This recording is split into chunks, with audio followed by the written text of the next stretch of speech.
మనిషి సుఖాన్ని కోరుకుంటాడు, కానీ సుఖం అంటే ఏమిటో చాలామందికి తెలియదు.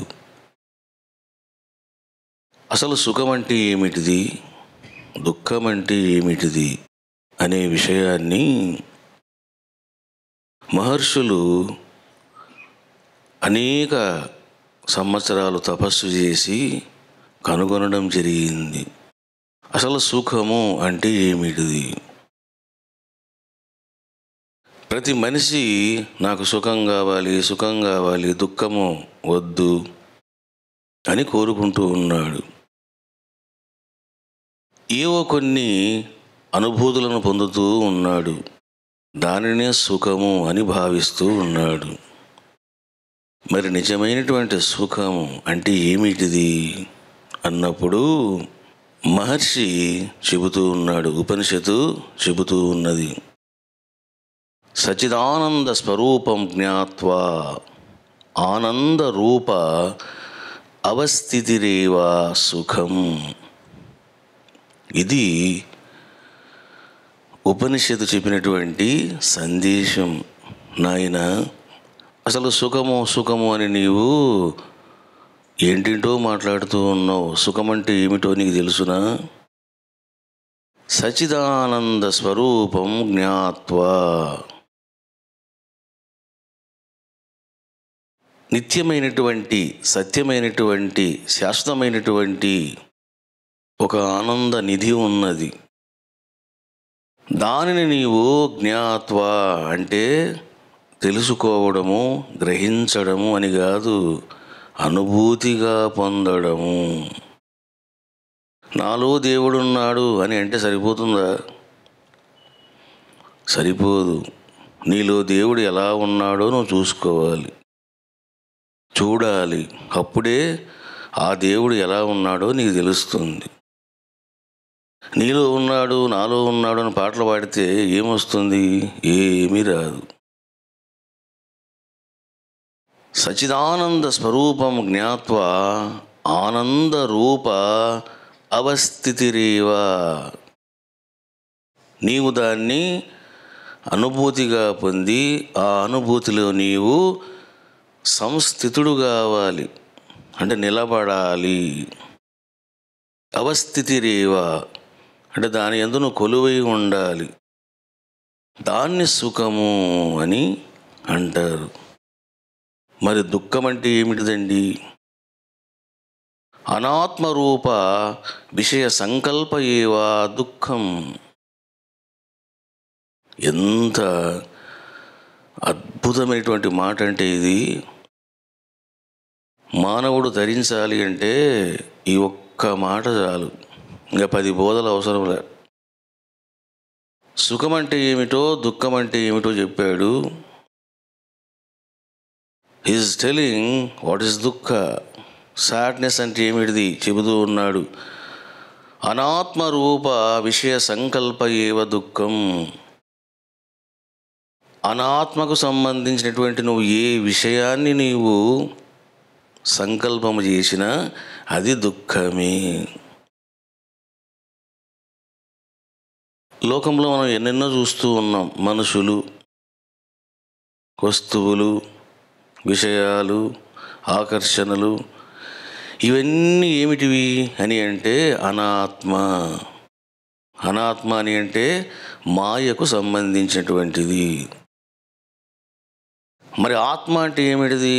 లోపల ఉన్నటువంటి సత్య పదార్థం, చైతన్య పదార్థం, అలౌకిక పదార్థం.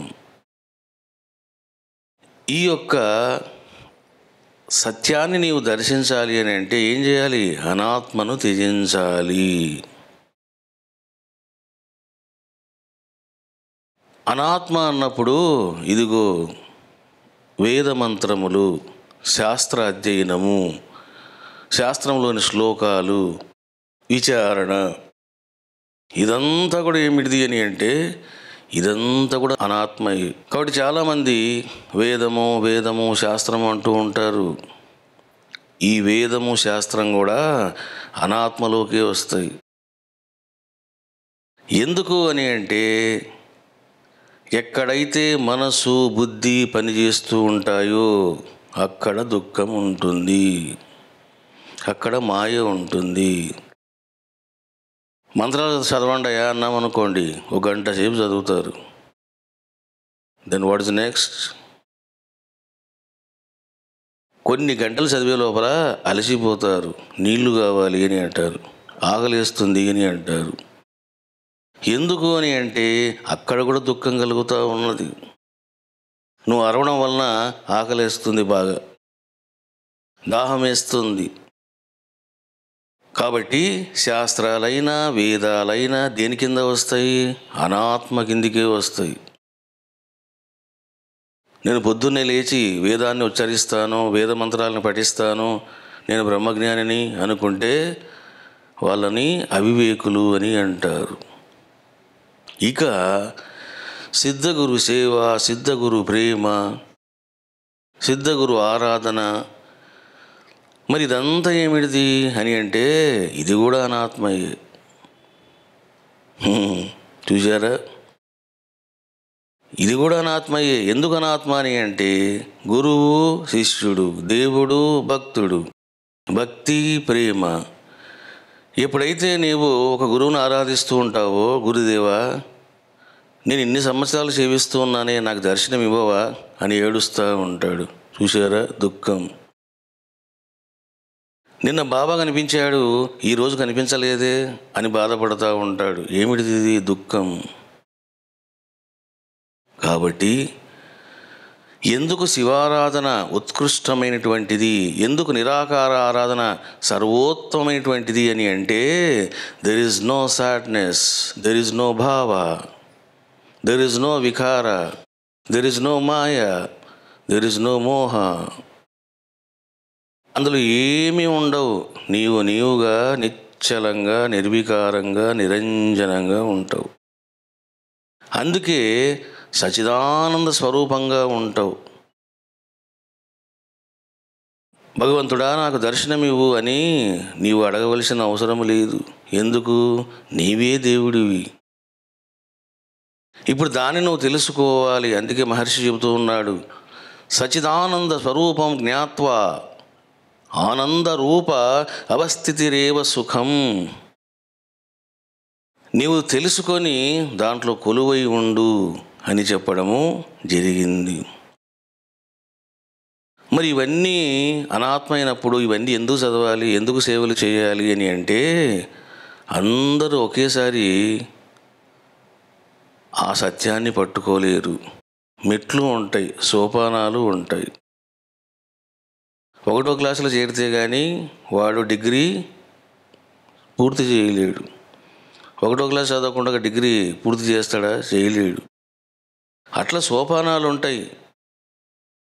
వేదాధ్యయనం మంచిదే, శాస్త్రాధ్యయనం మంచిదే, గురుసేవలు మంచివే. కానీ అవే పరమార్థము కాదు, అవే గమ్యము కాదు. వేదాన్ని విడిచిపెట్టాలి, గురువును కూడా విడిచిపెట్టాలి. అప్పుడే నీవు శివుడిలో ఐక్యమవుతావు, శివుడిగా మిగులుతావు. ఈ దివ్యస్థితిని నీవు పొందాలి.